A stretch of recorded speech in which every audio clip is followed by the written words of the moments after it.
ರಾಜಾ ಅಮರೇಶ್ ಅವ್ರ ನಾಯಕ ಅಭಿವೃದ್ಧಿ ಮಾಡ್ಯಾರ. ಅಭ್ಯರ್ಥಿ ಒಳ್ಳೆ ವ್ಯಕ್ತಿ ಅದನ್ನ. ಆಮೇಲೆ ಮೇಲೆ ನರೇಂದ್ರ ಮೋದಿ ಅವರು ಅದರ ಇವತ್ತ ಭಾರತ ದೇಶದ ಒಬ್ಬ ಅತ್ಯಂತ ಸಮರ್ಥವಾದ ನಾಯಕನ ಆಯ್ಕೆ ಮಾಡ್ತಕ್ಕಂಥ ಇದು ಸಂದರ್ಭ ಬಂದಿದೆ. ಇನ್ನ ಏನು ಗೊತ್ತಿಲ್ಲ, ಓಂ ಅನ್ಬೇಕು ಇಲ್ಲಿ ಬಂದು. ಮುಂದಿನ ಸಾರಿ ಯಾರಾದ್ರೂ ಯುವಕರಿಗೆ ಅವಕಾಶ ಕೊಡ್ಬೇಕು ಅನ್ನೋದು ನಾನು ಅವ್ರು ನಮ್ಮ ತಾಯಿ ಚಿತ್ರದುರ್ಗದ ಮಧುಕರ್ ನಾಯಕರು ವಂಶಸ್ಥ ಸಂಬಂಧಪಟ್ಟಂತವ್ರು. ಸರ್ಕಾರನೇ ಕಾರ್ ಕೊಟ್ಟಿತ್ತು, 5 ವರ್ಷದಲ್ಲಿ ಒಂದು ಕಾರು ತಗೊಂಡಿಲ್ಲ. ಅಲ್ಲಿ ನಮಗೆ ಮೋದಿ ಮೋದಿ ಮೋದಿ ಅನ್ನೋ ಮಾತುಗಳು ಕೇಳಿ ಬರ್ತವೆ. ಅಂದ್ರೆ ಅಭ್ಯರ್ಥಿಗಳಿಗೆ ಮಹತ್ವ ಕಡಿಮೆ ಇದೆ ಅಂತಾನೋ ಅಥವಾ ನೋಡಿ, ರಾಜಕೀಯಕ್ಕೆ ಬಂದು ಸುಮಾರು 40 ವರ್ಷ ಆಯ್ತು. 35 ವರ್ಷದಿಂದನೇ ಶಾಸಕನಾಗಿದ್ದೆ. ಮುಂದಿನ ಸತಿ ನಾವು ಏಮ್ಸ್ ಅನ್ನ ಎಷ್ಟೇ ಇದಿರ್ಲಿ ತರ್ತಕ್ಕಂತ ಕೆಲಸವನ್ನ ಮಾಡ್ತೀವಿ. ಸ್ನೇಹಿತರೆ ನಮಸ್ಕಾರ, ನಾನು ನಿಮ್ಮ ರಾಘವ ಸೂರ್ಯ. ವಿಶೇಷ ಸಂದರ್ಶನಕ್ಕೆ ತಮ್ಮೆಲ್ಲರಿಗೂ ಪ್ರೀತಿಯ ಸ್ವಾಗತ. ಇವತ್ತಿನ ಈ ಸಂದರ್ಶನದಲ್ಲಿ ರಾಯಚೂರು ಲೋಕಸಭಾ ಕ್ಷೇತ್ರದ ಮೈತ್ರಿ ಪಕ್ಷದ ಭಾರತೀಯ ಜನತಾ ಪಕ್ಷದ ಅಭ್ಯರ್ಥಿ ರಾಜಾ ಅಮರೇಶ್ವರ್ ನಾಯಕ್ ನಮ್ಮ ಜೊತೆಗಿದ್ದಾರೆ. ಅವ್ರ ಜೊತೆ ಮಾತನಾಡೋಣ. ಸದ್ಯದ ಪ್ರಚಾರ ಕಾರ್ಯ ಹ್ಯಾಕ್ಸ್ ಆಗಿದೆ, ಇನ್ನೇನು ಕೆಲವೇ ದಿನಗಳಲ್ಲಿ ಮತದಾನ ಇದೆ. ಯಾವ ರೀತಿಯಾದಂತಹ ಒಂದು ಕಾರ್ಯತಂತ್ರಗಳನ್ನ ಮಾಡ್ತಾ ಇದ್ದಾರೆ, ಈ ಮುಂಚಿನ ಅವರ ಯಾವ ಕಾರ್ಯಗಳು ಅವರಿಗೆ ಶ್ರೀರಕ್ಷೆ ಆಗುತ್ತೆ, ಹೀಗೆ ಹಲವಾರು ಪ್ರಶ್ನೆಗಳೊಂದಿಗೆ ಕಾರ್ಯಕ್ರಮ ಆರಂಭ ಮಾಡೋಣ. Let's welcome Raja Amareshwar Nayak sir. ನಮಸ್ಕಾರ, ಕಾರ್ಯಕ್ರಮಕ್ಕೆ ಸ್ವಾಗತ. ಎಲ್ಲರಿಗೂ ನಮಸ್ಕಾರ. ಹೆಂಗಿದ್ದೀರಿ ಸರ್? ಆರಾಮದಿರಿ? ಬಹಳ ಜನ ಬೆಂಬಲ ಜೊತೆಗೆ ಟೆನ್ಷನ್ ಇದ್ದಂಗಿದೆ? ಇಲ್ಲ, ಆ ರೀತಿ ಟೆನ್ಷನ್ ಇಲ್ಲ. ಯಾಕೆಂದ್ರೆ ರಾಜಕೀಯಕ್ಕೆ ಬಂದು ಬಹಳ ವರ್ಷಗಳಾಗಿದ್ದಾವೆ. ಇವತ್ತು ಆ ಒಂದು ಟೆನ್ಷನ್ಗಳು ನಮಗೇನು ಇರೋದಿಲ್ಲ. ಸಹಜವಾಗಿರ್ತಕ್ಕ ರೆಸ್ಪಾನ್ಸಿಬಿಲಿಟೀಸ್ ಅದಾವು. ರೆಸ್ಪಾನ್ಸಿಬಿಲಿಟಿ ಇದೆ, ಬಹಳ ರೆಸ್ಪಾನ್ಸಿಬಿಲಿಟಿ ಇದೆ. ಎಲ್ಲರನ್ನ ಜೊತೆಗೆ ತಗೊಂಡು ಹೋಗ್ಬೇಕು. ಜನರ ಆಶಯಗಳು ಏನಿದ್ದಾವೆ ಆಶಯಗಳನ್ನ ಈಡೇರಿಸತಕ್ಕಂತ ಕೆಲಸ ಮಾಡಬೇಕು. ಯಾವ್ಯಾವ ವಿಚಾರಗಳನ್ನ ಜನರ ಮುಂದೆ ಮುಟ್ಟಿಸ್ತಾ ಇದ್ರಿ ಸರ್ ತಾವು? ಈಗ ಒಂದು ನ್ಯಾಷನಲ್ ಲೆವೆಲ್ ಅಂದ್ರೆ ಮೋದಿಜಿ ಅವರ ನೇತೃತ್ವದಲ್ಲಿ ಆಗಿರ್ತಕ್ಕಂತ ಕೆಲಸಗಳು ಇವತ್ತು ದೇಶದ ಭದ್ರತೆ, ಸುಭದ್ರತೆ, ಅಭಿವೃದ್ಧಿ ಜೊತೆಗೆ ನಮ್ಮ ರಾಯಚೂರು ಹಾಗೂ Yadgir aspiration district, national 112 aspiration district ನಲ್ಲಿ ಕರ್ನಾಟಕದಲ್ಲೇ ಇದು ರಾಯಚೂರು ಹಾಗೂ ಯಾದಗಿರಿ. ಇವತ್ತು ಕೇಂದ್ರದ ಸುಮಾರು 30,000ಕ್ಕೂ ಹೆಚ್ಚು ಮೇಲ್ಪಟ್ಟು ಕೇಂದ್ರದ ಅನುದಾನ ನಮ್ಮಲ್ಲಿ ಬಂದಿದೆ. ಅದು ನೀರಾವರಿ ಯೋಜನೆಗಳಿಗಿರ್ಬೋದು, ಕುಡಿಯುವ ನೀರಿನ ಯೋಜನೆಗಳಿಗಿರ್ಬೋದು, ರಸ್ತೆ ಹಾಗೂ ರೈಲ್ವೆ ಯೋಜನೆಗಳು, ಮತ್ತು ಅದೇ ರೀತಿ ಮೆಡಿಕಲ್ ಕಾಲೇಜ್ ಇರ್ಬೋದು, ಟ್ರಿಬಲ್ ಐಟಿ ಇರ್ಬೋದು, NHI ಆಫೀಸ್ ಇರ್ಬೋದು, PSI ಹಾಸ್ಪಿಟಲ್ ಇರ್ಬೋದು, ಈ ರೀತಿ ಅನೇಕ ಯೋಜನೆಗಳು ನಮಗೆ ಕೇಂದ್ರದಿಂದ ಸ್ಯಾಂಕ್ಷನ್ ಆಗಿದೆ. ಓಕೆ, ಈಗ ಕಳೆದ ಬಾರಿ ತಾವು ಸಂಸದರಾಗಿ ಆಯ್ಕೆ ಆದ ನಂತರ ಎಕ್ಸ್ಪೀರಿಯನ್ಸ್ ಹೆಂಗಿತ್ತು, ಅನುಭವ ಹೆಂಗಿತ್ತು?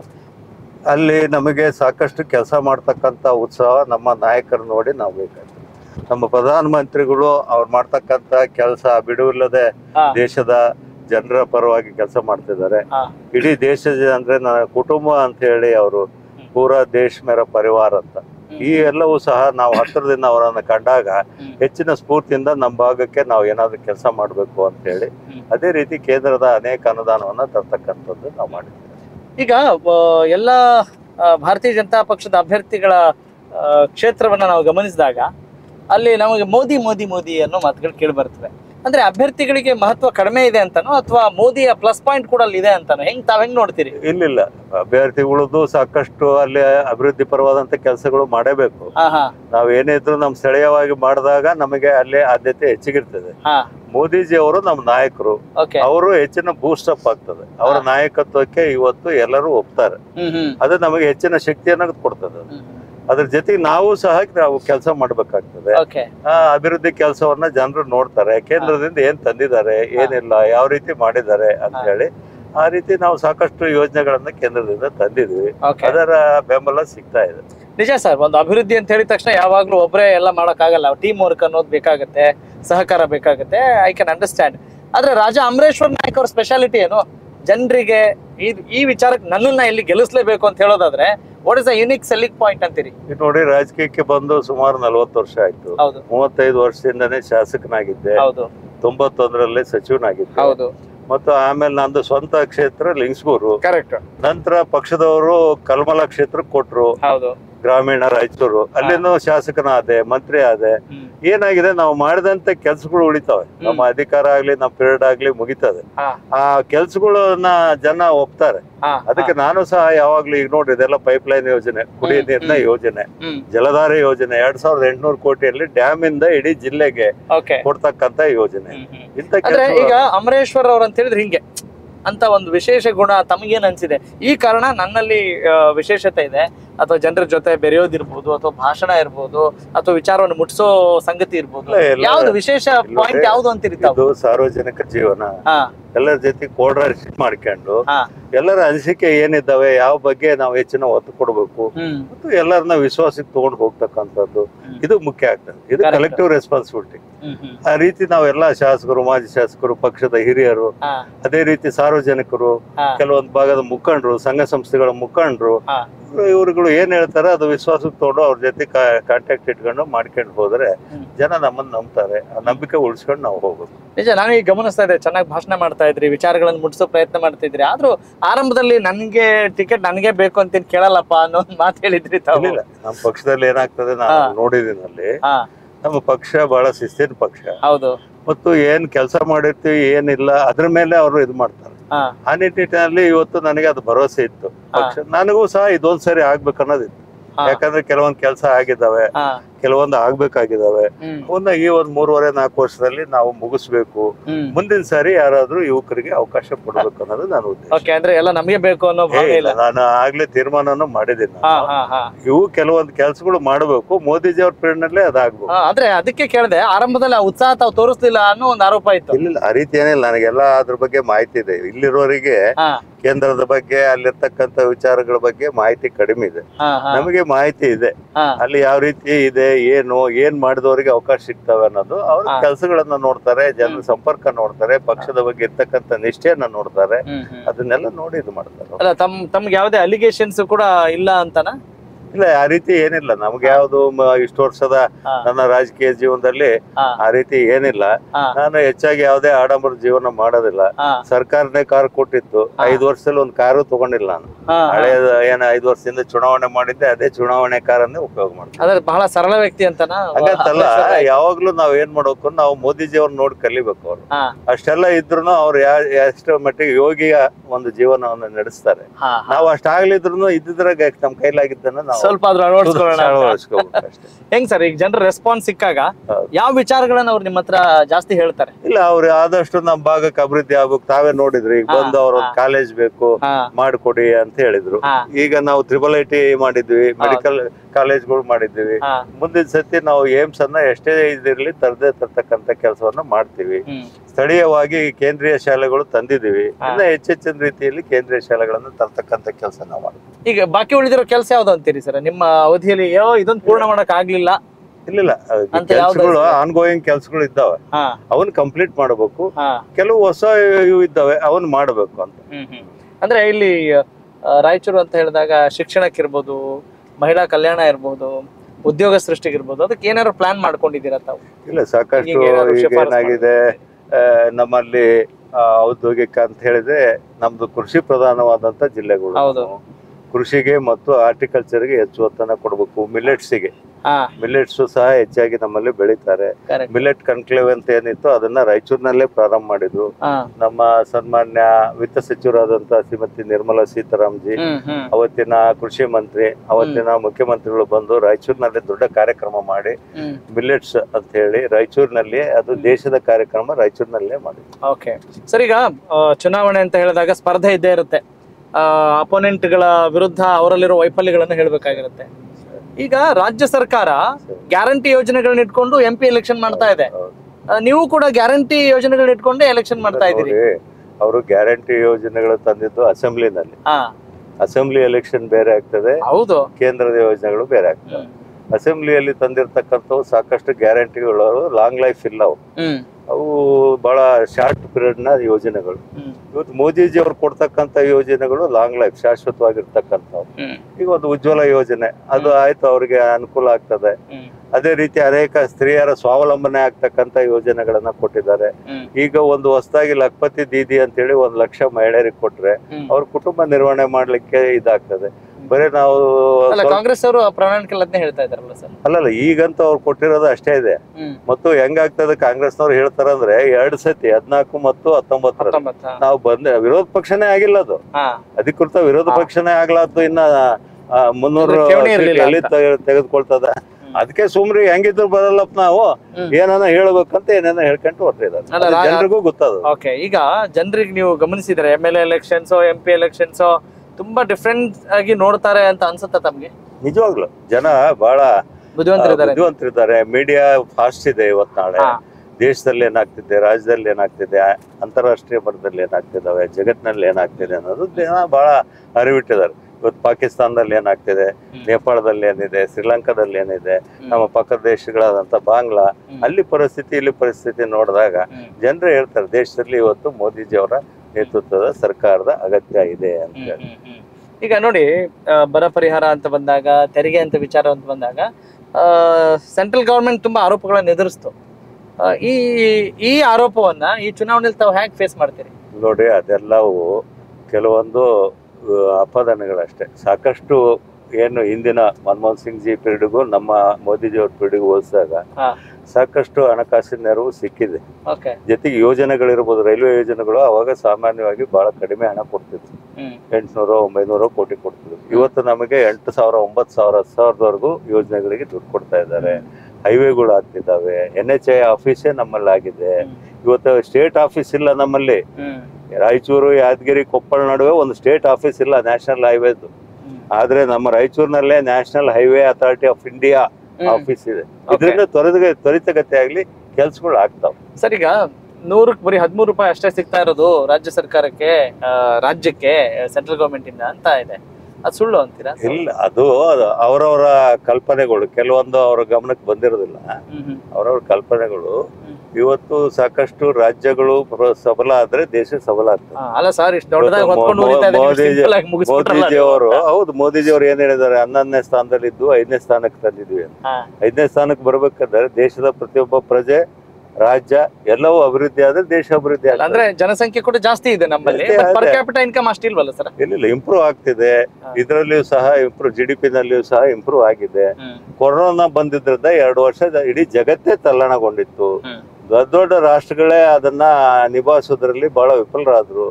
ಆದ್ರೆ ನಮ್ಮ ದೇಶದಲ್ಲಿ ಇಂಥ ಪರಿಸ್ಥಿತಿಗಳಲ್ಲಿ, ಇಂಥ ಜನಸಂಖ್ಯೆ ಇರ್ತಕ್ಕಂಥ ಪ್ರದೇಶದಲ್ಲಿ ಮೋದಿಜಿ ಅವರು ಅದನ್ನ ಸಮರ್ಥವಾಗಿ ನಿಭಾಯಿಸಿದ್ದಾರೆ. ಎಸ್ ಸರ್, ಈಗ ನಿಮ್ಮ ನೆಕ್ಸ್ಟ್ MP ಆದ್ರೆ ನೀವು ಯಾವ ಕೆಲಸಗಳನ್ನ ಆದ್ಯತೆ ಕೊಟ್ಟು ಮಾಡ್ಬೇಕು ಅಂತ ಅನ್ಕೊಂಡಿದ್ದೀರಿ? ಈಗ ನಾ ಹೇಳಿದಲ್ಲ, ಈಗ ಕುಡಿಯೋ ನೀರಿಂದು ಇಡೀ ಜಿಲ್ಲೆಗೆ, ರಾಯಚೂರು ಹಾಗೆ ಯಾದಗಿರಿ ಜಿಲ್ಲೆಗೆ ಸುಮಾರು 5,000 ಕೋಟಿನಲ್ಲಿ ಯೋಜನೆ ನಡೀತಾ ಇದೆ. ಅದು ಆದಷ್ಟು ತೀವ್ರಗತಿಯಲ್ಲಿ ಮುಗಿಸಿ ಶುದ್ಧ ಕುಡಿಯೋ ನೀರು ಇಡೀ 2 ಜಿಲ್ಲೆಗೆ ಕೊಡಬೇಕು ಅನ್ನೋದು ನನ್ನ ಇಚ್ಛೆ ಆಗಿದೆ. ಈಗಾಗಲೇ ತಾವೇ ನೋಡ್ತಿದ್ರಿ, ಇಲ್ಲೆಲ್ಲ ಈ ಭಾಗದಲ್ಲಿ ಎಲ್ಲ ಪೈಪ್ ಲೈನ್ಸ್ ಹಾಕ್ತಿದ್ದಾರೆ, ಕಾಮಗಾರಿ ನಡೆದಿದೆ. ಇದು ಡ್ಯಾಮ್ ಹತ್ರ ಇರ್ತಕ್ಕಂಥ ಪ್ರದೇಶ. ಡ್ಯಾಮ್ ಇಂದಾನೇ ಕೊಡ್ತಾರೆ, ಸೋರ್ಸಿಗೆ ಏನ್ ತೊಂದರೆ ಇಲ್ಲ. ಇವತ್ತು ಸಾಕಷ್ಟು ಫ್ಲೋರೈಡ್ ಕಂಟೆಂಟ್ಸ್ ಇದಾವೆ. ಲಿಂಗ್ಸ್ಗೂರು, ರಾಯಚೂರು, ಮಾನ್ವಿ, ಅಲ್ಲೆಲ್ಲ ಬೋರ್ವೆಲ್ ಹಾಕಿದ್ರೆ ಸರಿಯಾಗಿ ನೀರು ಬರೋದಿಲ್ಲ. ಫ್ಲೋರೈಡ್ ಕಂಟೆಂಟ್ಸ್ ಕೆನಾಲ್ ನಿಂದ ಕೆರೆಗಳನ್ನ ಮಾಡಿ ತಗೊಂತಾರೆ. ಇವೆಲ್ಲವೂ ಇದಾಗೋದ್ರಿಂದ ನಮ್ಮಲ್ಲಿ ಸಾಕಷ್ಟು ಆರೋಗ್ಯ ಹದಗೆಡ್ತಕ್ಕಂಥದ್ದು ಆಗ್ತದೆ. ಇವತ್ತು ಡ್ಯಾಮ್ ಇಂದ ಶುದ್ಧೀಕರಿಸಿದ ನೀರು ಕೊಟ್ರೆ ಒಳ್ಳೆ ಆರೋಗ್ಯ ಆಗ್ತದೆ. ಮತ್ತು ಜನರಿಗೆ ಈಗ ನೋಡಿದ್ವಿ ಅಲ್ಲಿ ಇಲ್ಲಾದ್ರೆ ನೀರಿನ ಕೊರತೆ ಇಷ್ಟೈತೆ, ಬರ ಇಷ್ಟೈತೆ, ನಮಗೆ ನೀರ್ ಸತ್ಯ ಕುಡಿಯಕ್ ನೀರ್ ಸಿಗ್ತಿಲ್ಲ ಅಂತ ಪ್ರದೇಶಗಳಿಗೆಲ್ಲ ನೀರ್ ಕೊಡ್ತಕ್ಕಂಥದ್ದು ಆಗ್ತದೆ. ಈಗ ಏನಿದ್ರು ಟೆಂಪ್ರರಿ ರಿಲೀಫ್, ಅದು ಪರ್ಮನೆಂಟ್ ರಿಲೀಫ್ ಆಗ್ತದೆ. ರಾಯಚೂರು ಲೋಕಸಭಾ ಕ್ಷೇತ್ರದ 8 ವಿಧಾನಸಭಾ ಕ್ಷೇತ್ರಗಳಲ್ಲಿ 5 ಕಾಂಗ್ರೆಸ್ ಇದೆ, 2 BJP ಇದೆ, 1 JDS ಇದೆ. ಈ ಕಾಂಗ್ರೆಸ್ ಇರೋ ವಿಧಾನಸಭಾ ಕ್ಷೇತ್ರಗಳಲ್ಲಿ ಹೇಗೆ ಅಡ್ರೆಸ್ ಮಾಡ್ತಿದ್ದೀರಾ ತಾವು? ಬಿಜೆಪಿಯ ಯಾವ ವಿಚಾರಗಳನ್ನ ತೆಗೆದುಕೊಂಡು ಹೋಗ್ತಾ ಇದ್ದೀರಿ? ನೋಡ್ರಿ, ಇದು ಹೊಸದಾಗಿ ಬಂದಿರ್ತಕ್ಕಂತ ಕಾಂಗ್ರೆಸ್ ಅಭ್ಯರ್ಥಿಗೆ ಕೇಳ್ಬೇಕು ನೀವು. ಇನ್ನ ಏನು ಗೊತ್ತಿಲ್ಲ, ಓಂ ಅನ್ಬೇಕು ಇಲ್ಲಿ ಬಂದು. ನಾನು 35-40 ವರ್ಷ, ನಿಮಗೆ ಈ ಸರಿ ಟಫ್ ಆಗಲ್ವಾ ಇದು ಅಂತ ಹೇಳ್ತೀನಿ. ನಾನು 35-40 ವರ್ಷದಿಂದ ರಾಜಕೀಯದಲ್ಲಿ ಇದ್ದೇನೆ. 35 ವರ್ಷದಿಂದಾನೇ ಶಾಸಕನಾಗಿ ಆಯ್ಕೆ ಆಗಿದ್ದೇನೆ. ಲಿಂಗಸೂರಿಂದ ಆಯ್ಕೆ ಆಗಿದ್ದೇನೆ, ರಾಯಚೂರು ಆಗಿದ್ದೇನೆ. ಇವತ್ತು ಅಸೆಂಬ್ಲಿ ಎಲೆಕ್ಷನ್ ಅಲ್ಲಿ JDS ನಾವು ಬೇರೆ ಬೇರೆ ಸ್ಪರ್ಧೆ ಮಾಡಿದ್ವಿ. ಇವತ್ತು JDS ಪಕ್ಷ ಇಲ್ಲಿ ಪ್ರಬಲವಾಗಿದೆ. JDS ನಮಗೆ ಬೆಂಬಲ ಕೊಡ್ತಾ ಇದೆ. ತಾವು ನೋಡಿದ್ರೆ ಈಗ ಸಾಕಷ್ಟು ಜನ ಕಾಂಗ್ರೆಸ್ ಅನ್ನ ಬಿಟ್ಟು ನಮ್ಮ ಪಕ್ಷ ಸೇರಿದ್ರು. ನಾಯಕರು ಅಲ್ಲ, ಈಗ ಇಲ್ಲಿ ಭೇಟಿ ಅವರು ಅನೇಕ ಹಿರಿಯ ಮುಖಂಡರು ಬಹಳ ದಿವಸದಿಂದ ಇಲ್ಲಿ ಪ್ರಬಲವಾದಂತ ನಾಯಕತ್ವ ಪಕ್ಷ ಸೇರ್ಪಡೆ ಆದ್ರು. ಮತ್ತು ಏನ್ ಹಿಂದೆ ಇಲ್ಲಿ ಸ್ಪರ್ಧೆ ಮಾಡಿದ್ರು ಫುಟ್ಬಾಲ್ ಇಂದ, ರುದ್ರಯ್ಯನವರು ಇವತ್ತು ನಮ್ ಜೊತೆಗೆ ಸೇರಿದ್ದಾರೆ ಅಂತ ಹೇಳಿದ್ರೆ JDS, ಫುಟ್ಬಾಲ್, ಕಾಂಗ್ರೆಸ್ ಎಲ್ಲರೂ ಸೇರಿದ್ದಾರೆ.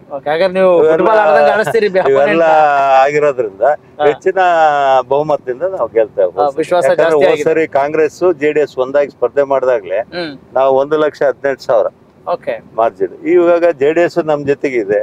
ಬೇರೆ ಬೇರೆ ಪಕ್ಷಗಳ ಮುಖಂಡರು ಸೇರಿದ್ದಾರೆ. ಕಾಂಗ್ರೆಸ್ ಪಕ್ಷದವರು ಸಾಕಷ್ಟು ಜನ ಸೇರಿದ್ದಾರೆ. ಹಿಂಗಾಗಿ ಅಥವಾ ಹೊರಗಿನ ಅಭ್ಯರ್ಥಿ ಆಗ್ತಾನೆ, ಕಾಂಗ್ರೆಸ್ ಅಭ್ಯರ್ಥಿ.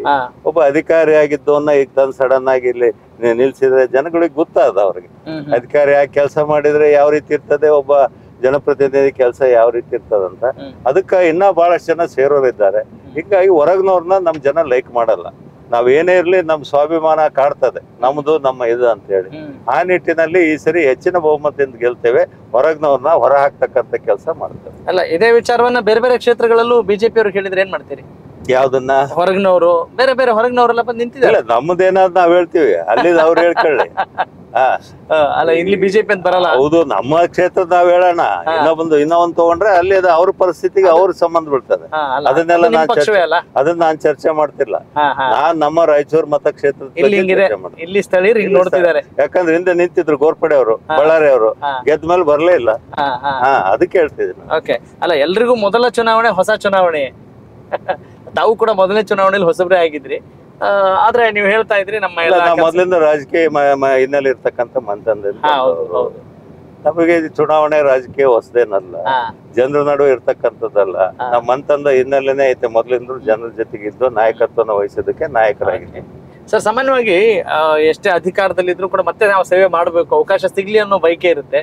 ಆದ್ರೆ ನಂಗೆ ಇಷ್ಟಕ್ಕೆ ಸಾಕು, ಈ ಬಾರಿ ಚುನಾವಣೆ ಸಾಕು ಅನ್ನೋ ಒಂದು ನಿರ್ಧಾರಕ್ಕೆ ಬಂದಿದ್ದೀರಲ್ಲ, ಯಾಕೆ ಅಂತ ಕೇಳ್ಬೋದಾ? ನೋಡಿ, ಎಲ್ಲೇ ಯಾವುದೇ ಫೀಲ್ಡ್ ನಲ್ಲಿ ಇರ್ಲಿ, ಅದು ಒಂದು ಹಂತದವರೆಗೆ ನಾವು ಹೋಗ್ಬೇಕಾಗ್ತದೆ. ಆಮೇಲೆ ನಮ್ಮ ಯುವ ಶಕ್ತಿಗೆ ಅವಕಾಶ ಕೊಡ್ಬೇಕಾಗ್ತದೆ.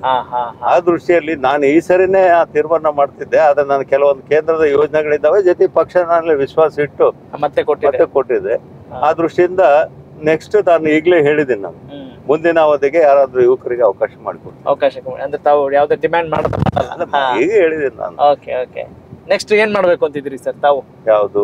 ಈಗ ಚುನಾವಣೆ ಸಾಕು ಅಂತ ಅಂದ್ರಲ್ಲ, ನೆಕ್ಸ್ಟ್ ಸಾರ್ವಜನಿಕ ಜೀವನ ಇದ್ದೇ ಇರ್ತದೆ. ನಮ್ದೇ ಆದಂತ ನಮ್ಮ ಮಂತಂದ ಹಿನ್ನೆಲೆ ನಾವು ವಾಲ್ಮೀಕಿ ಸಮಾಜದ ಒಂದು ಗುರುವಿನ ಮಂತಂದವರು.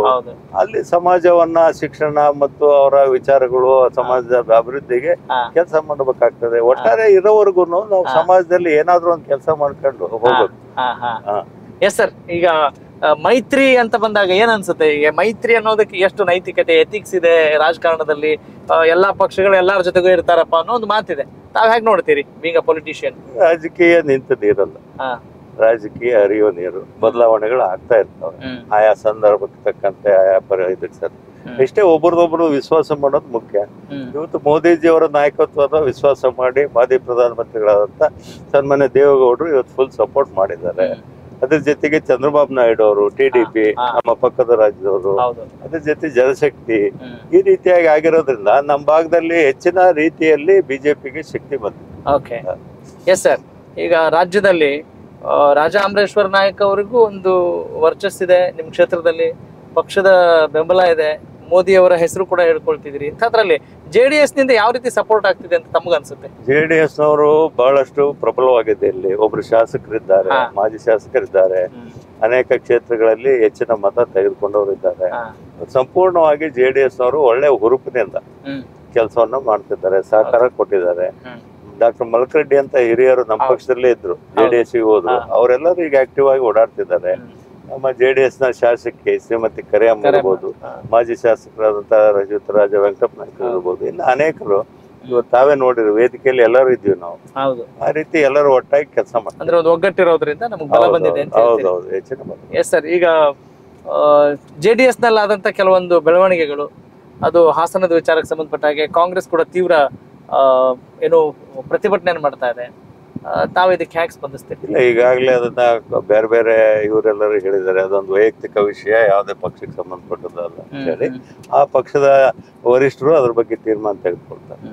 ಈ ಮೈತ್ರಿಗೆ ಯಾವುದೇ ಅದರಿಂದ ಕಪ್ಪು ಚುಕ್ಕೆ ಆಗಲ್ಲ ಅಂತೀರಿ? ಇವು ವೈಯಕ್ತಿಕ, ಇನ್ನ ಅದು ಆಪಾದನೆ. ಅದು ಯಾವ ರೀತಿ ಆಗ್ತದೋ ನೋಡ್ಬೇಕು. ಯಾರೇ ತಪ್ಪು ಮಾಡಿದ್ರು ಅವ್ರ ಶಿಕ್ಷೆನ ಅನುಭವಿಸ್ತಾರೆ. ಇವಾಗ ಕ್ಲಿಯರ್ ಇಂದ. Yes sir. ಹಾಗೇನೆ ರಾಜಾ ಅಮರೇಶ್ವರ್ ನಾಯಕ್ ಅಂತ ಹೇಳಿದ ತಕ್ಷಣ ಅವ್ರಿಗೊಂದು ಹಿನ್ನೆಲೆ ಇದೆ. ಆ ಹಿನ್ನೆಲೆಯನ್ನ ನಮ್ಮ ವೀಕ್ಷಕರಿಗೆ ಒಂದು ನೆನಪು ಮಾಡ್ಕೊಳ್ಬಹುದಾ, ನಿಮ್ಮ ಕುಟುಂಬದ ಹಿನ್ನೆಲೆ? ನಾವು ಒಂದು ಸಣ್ಣ ಸಂಸ್ಥಾನಗಳು ಇಲ್ಲೇನು ಸುರಪುರ ಸಂಸ್ಥಾನ ಇದೆ, ದೇವದುರ್ಗ ಸಂಸ್ಥಾನ ಇದೆ, ಗುರುಗುಂಟ ಸಂಸ್ಥಾನ ಇದ್ದಾವೆ. ನಮ್ಮ ಚಿತ್ರದುರ್ಗದ ಏನು ಮಧುಕರ ನಾಯಕರು, ಅವ್ರು ನಮ್ಮ ತಾಯಿ ಚಿತ್ರದುರ್ಗದ ಮಧುಕರ ನಾಯಕರು ವಂಶಸ್ಥ ಸಂಬಂಧಪಟ್ಟಂತವ್ರು. ನಮ್ಮ ಅಜ್ಜಿ ಸುರಪುರದ ರಾಜ ವೆಂಕಟಪ್ಪ ನಾಯಕರು ಆ ಒಂದು ಮಂತನಕ್ಕೆ ಸಂಬಂಧಪಟ್ಟವರು. ನಾವು ಗುಂತುಗುಳ ಅಂತ ಹೇಳಿ ಒಂದು ಸಣ್ಣ ಗ್ರಾಮ. ಹಾ. ಆ ಗ್ರಾಮಕ್ಕೆ ಸಂಬಂಧಪಟ್ಟಂತ ಒಂದು ಚಿಕ್ಕ ಸಂಸ್ಥಾನದವರು. ನಾವು ನಮ್ಮ ತಾತನವರು ಮುತ್ತಾತವ್ರು ಎಲ್ಲರೂ ಆಧ್ಯಾತ್ಮಿಕ ಕಡೆ ಹೆಚ್ಚಿನ ಒಲವಿದ್ದಂಥವ್ರು. ಹಿಂಗಾಗಿ ಆ ಮಂತನ ಗುರುವಿನ ಮಂತನ ಅಂತ ಹೇಳಿ ನಮ್ಮ ವಾಲ್ಮೀಕಿ ಸಮಾಜ ಭಾವಿಸ್ತದೆ. ಹಿಂಗಾಗಿ ಆ ನಿಟ್ಟಿನಲ್ಲಿ ನಾವು ನಮ್ಮ ಹಿನ್ನೆಲೆಯನ್ನ ನೋಡ್ಕೊಂಡು ಆ ಹಿನ್ನೆಲೆಯಲ್ಲಿ ನಾವು ಮುಂದೆ ಹೋಗ್ಬೇಕಾಗ್ತದೆ. ಬಹಳ ಮುನ್ನೆಲೆಗೆ ಆಗ್ಬೇಕು. ನಾವು ಅದನ್ನ ನಾವು ಆ ಹಿನ್ನೆಲೆಗೆ ಧಕ್ಕೆ ಬರ್ಲಾದಂಗ ನಾವು ನಡ್ಕೋಬೇಕು. ಇದೆಲ್ಲ ಅದೇ ಜಲಧಾರೆ ಯೋಜನೆ. ಎಲ್ಲ ಪೈಪ್ಸ್ ಎಲ್ಲ ಇದಾವ್ ನೋಡಿ ಜಲಧಾರೆ ಯೋಜನೆ. ಸೂಪರ್.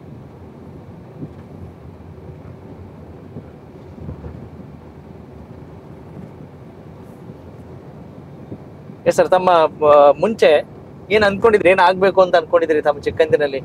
ನೀವು ಪೊಲಿಟಿಷಿಯನ್ ಆಗದೆ ಹೋಗಿದ್ರೆ ಏನಾಗ್ತಿದ್ರಿ? ಇಲ್ಲ, ನಾನು ರಾಜಕೀಯಕ್ಕೆ ಆಮೇಲೆ ಬಂದಂತದ್ದು. ನಾನು ಮೊದಲು ನಮ್ಮ ಮಂತನದಲ್ಲಿ ನಮ್ಮ ಅವರಾದಂತ ರಾಜಾ ಅಮರಪ್ಪ ನಾಯ್ಕರು 2 ಸರಿ MLA ಆಗಿದ್ರು.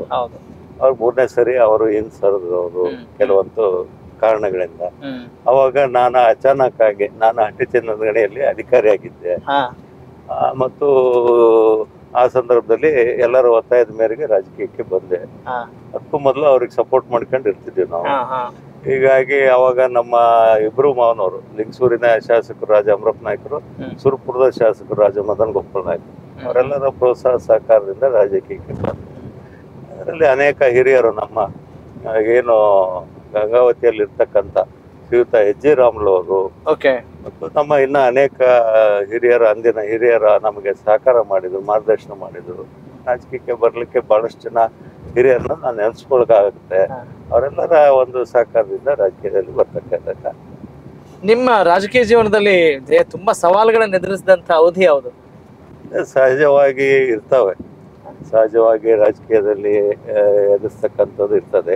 ಅಲ್ಲ, ನೀವು ಎದುರಿಸಿದ ಇಂಥ ಟೀಕೆ ನನಗೆ ಬಹಳ ನೋವಾಯ್ತು ಅಂತ ಅನ್ಸಿದೆ. ಆ ರೀತಿ ಅಂತ ಅವಕಾಶನೂ ಕೊಟ್ಟಿಲ್ಲ ನಾನು. ಆದ್ರೆ ಏನು ನಾವು ನಾಲ್ಕು ಸತಿ ಜನರಲ್ ಇಂದ ಕಾಂಟೆಸ್ಟ್ ಮಾಡಿದವರು.